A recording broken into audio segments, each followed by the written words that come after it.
Hey there. So I was thinking this. I'm sitting here working on my project and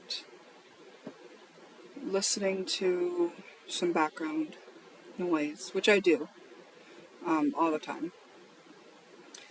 Ideally, it's something like that's just interesting enough to not pull me away from my project, but still a little bit entertaining for the moments where I'm processing or whatever. Um,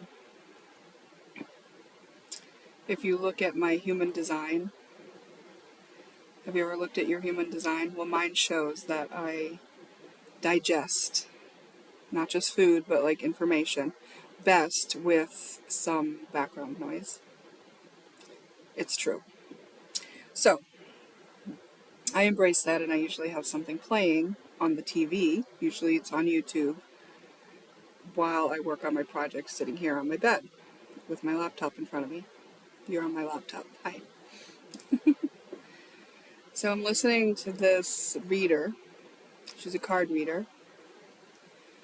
The reading is what they would truly say about their feelings and thoughts for you. I like this reader because she is sort of direct and she has obviously understood the concepts of and maybe put in a lot of work to overcome a lot of her own shadow. At least she speaks like she has, and she understands that concept, and she is enjoyable for that reason for me, because it's a comfort for me to know that there's other people like that out there in the world doing that. But the topic, I think she put this out a couple days ago or something, and even though I'm subscribed to her channel and I have consumed lots of her readings, I was not really consuming this one because that title is just a turnoff for me, because if I want to watch something like that, I think that's an indication in me that I've got something to work on within me. If there's a part of me that wants to know what somebody else thinks and feels about me, and they're not telling me themselves, and I don't have the opportunity to ask them, I think that's showing me that I have an insecurity in me that I need to know, that I need some outside something to whatever. But at least in this case, I have sort of watched all the things in my feed, on my subscription list, and so this was left, and I was like, all right, I'm just going to put it on. And I did have someone in mind, and I switched to the reading, and it was done, and then the reading kept playing through. So this wasn't the one that I picked. If you don't know, there are things called pick a card readings on YouTube. You use your intuition. You decide which pile is meant for you. You listen to the message. You reflect on it. Well, after my message was done and I was still working on my project, the video kept playing through. So I ended up hearing another reading. And she's talking about a message for someone where she's saying this person really likes you, but they have all their pain from past relationships inhibiting them, and that they don't want to be seen a certain way. Maybe they swore that they would never date again, or maybe they just don't have the bravery to trust again, to risk it again, or whatever it is. But she was saying you're competing with the pain body, meaning the third party in the situation is not another person, it's the person's pain. So, me personally, if I'm getting a reading like this, I'm thinking this person needs to shut up, because if they just think that they're admiring me in some way, and then they don't have anything within them that's ever going to tell me about it, then why should I care? That's not my business, right? whatever version of me they create within their own head is their business. It's not, I can't do anything about it if they don't even take the time to get to know me. No. So to me, like, that's just an annoying reading. But what she said really got my attention, because I was thinking, like, well, that's how it is in every single relationship. We're always in relationship with somebody's pain body. And other people are in relationship with our pain body too. Because we are continuously growing and learning through our humanness. We are working through our patterns and our lessons and our experiences, and growing and learning continuously, because if we're not growing, we're dying. Like, that's how cells work, and we're made up of a community of cells.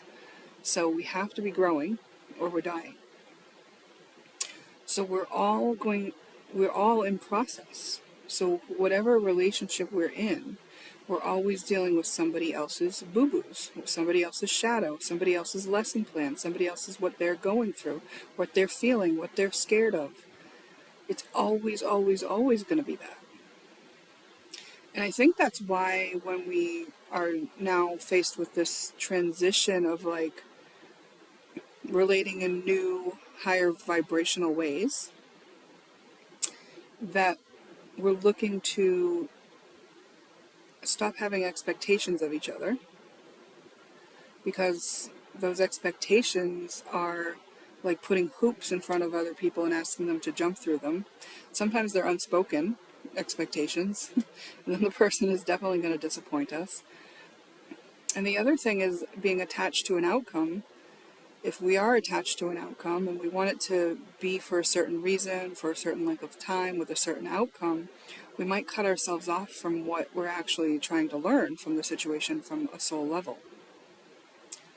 So my own experiences have definitely taught me that, even though I thought I was being led into an experience by my intuition, I mean, I knew I was being led into an experience by my intuition, that it wasn't for the reason that I thought it was for. You know, I would have thought that since I want happily ever after, that this is going to be for happily ever after. Surprise, it's not.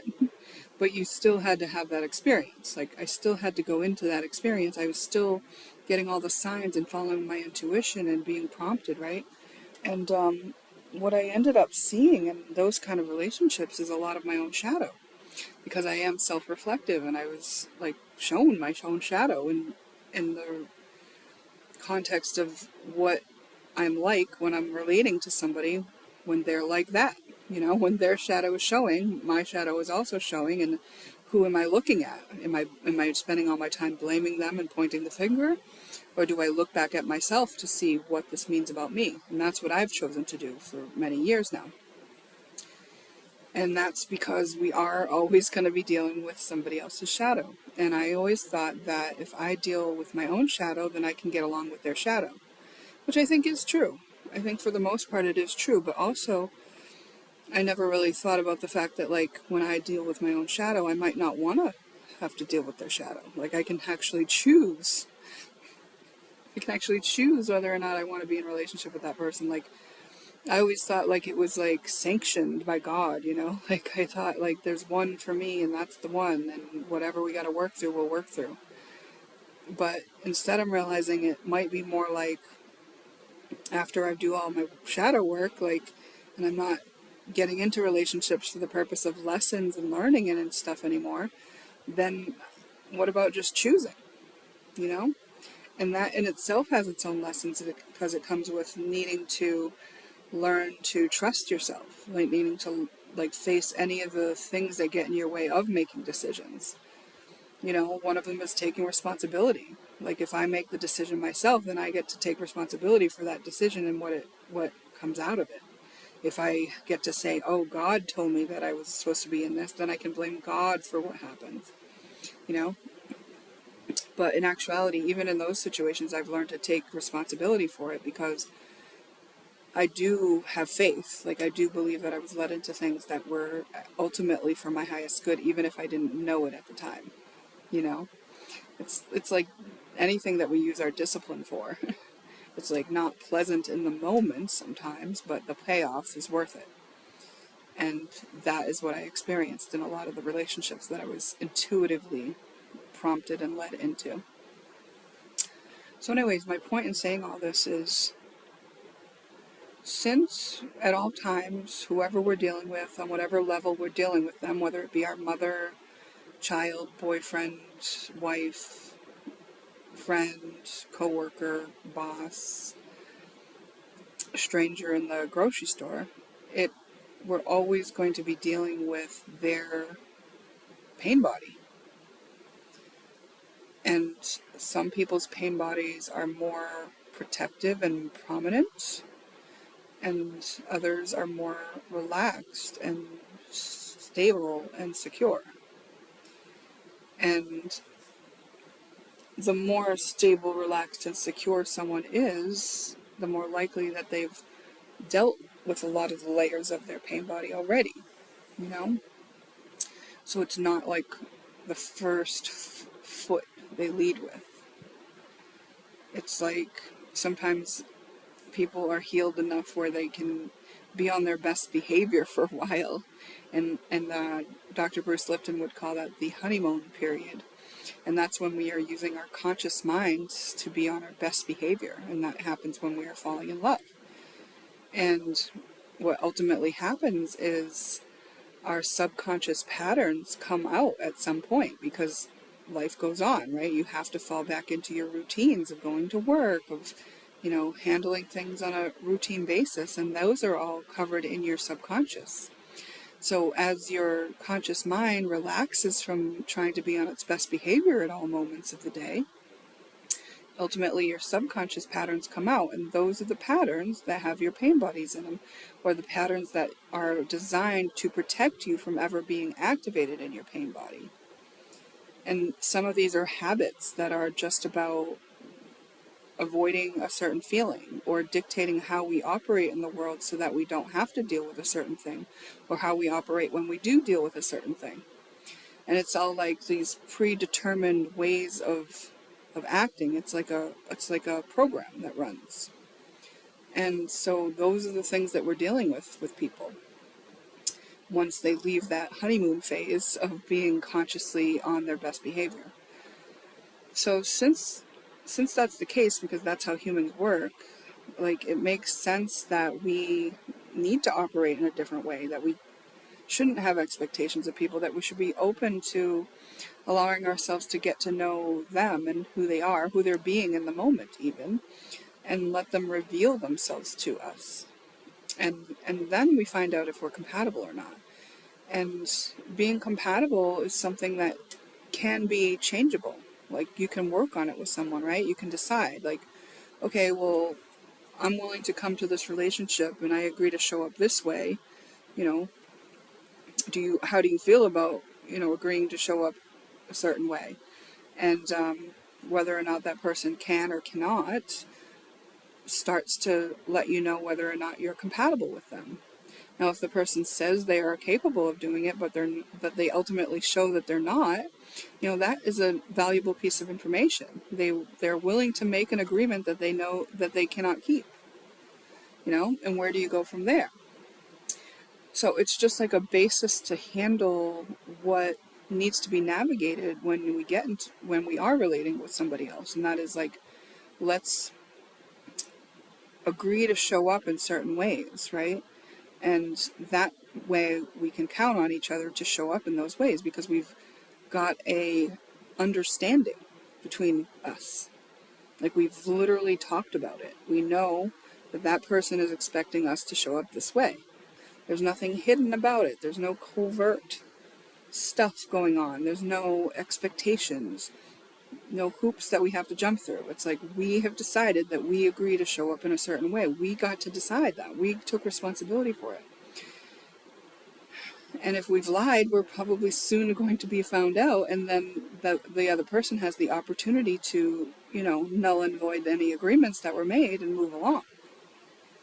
But if two people have been responsible and conscious enough to make agreements, then that's two people that are responsible and conscious enough to leave a relationship that is not honoring those agreements. You know, if the agreements are deal breakers, you know, maybe it's like, okay, well, we have to adjust our agreements. But can you trust a person like that? What are the circumstances that they broke the agreement within? You know, things like that. Like, do you need to reevaluate where you put them in your life? Like, in what kind of relationship you maintain with them based on what kind of agreements they're able to honor or not.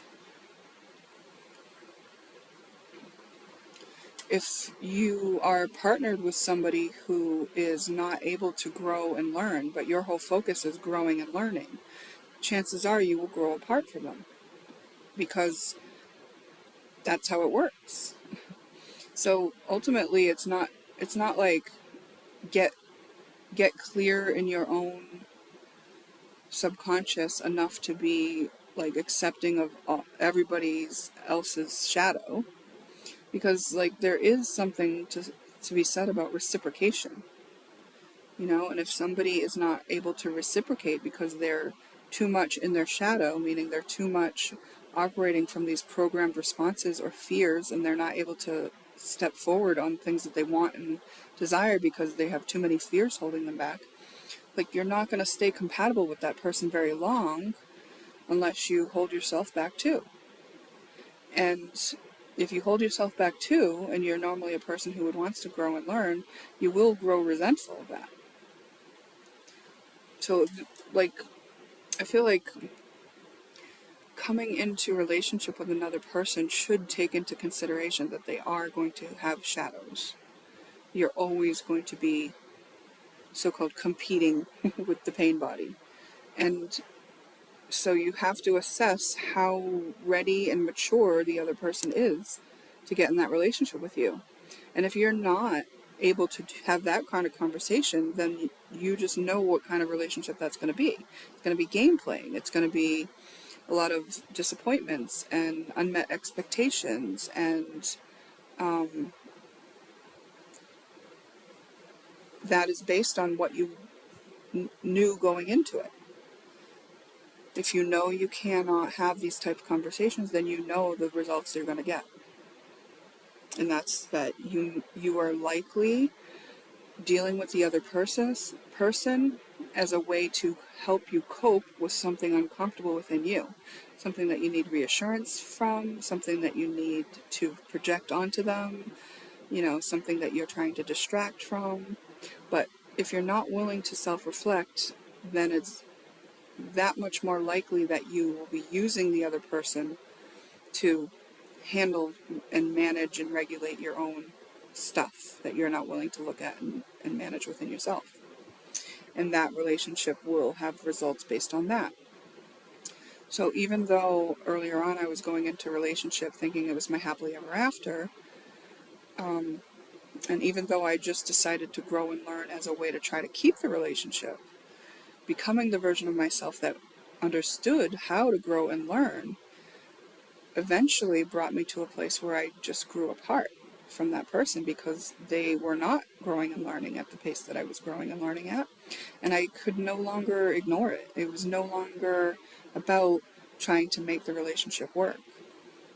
Actually, the thing that really convinced me, I had spent a lot of time in that relationship just thinking that if I could just prove that I loved him enough, then he would like get it.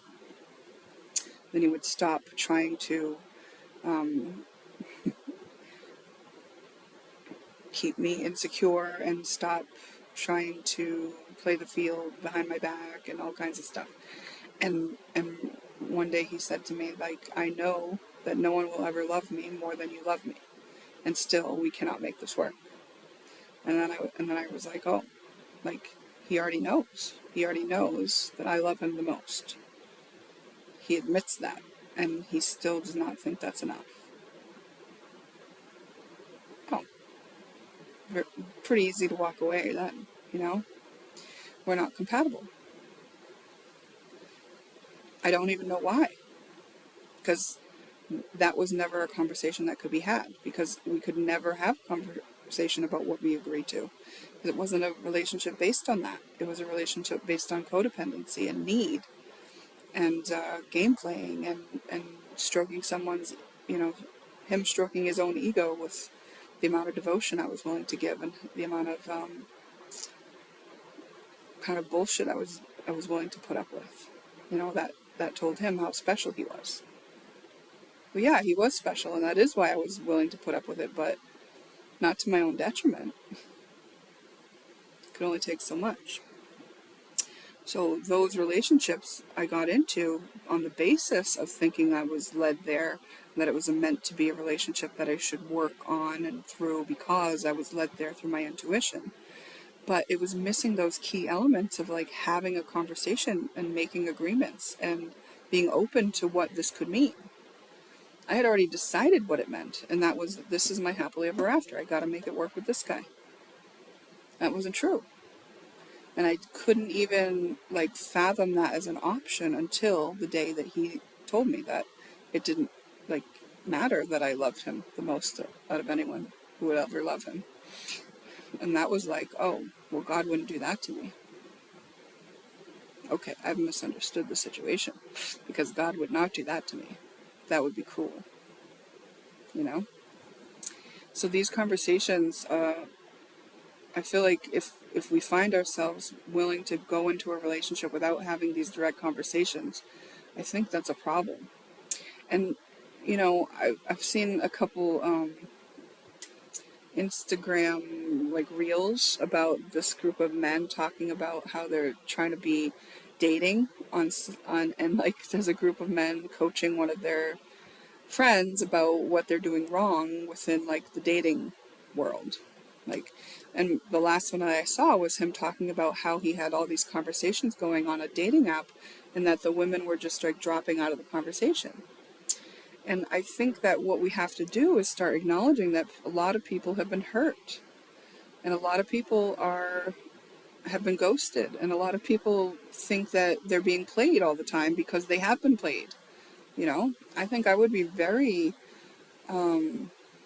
untrusting if I went onto a dating app. I haven't done it. I don't think I will do it, because I've just had such bad experience.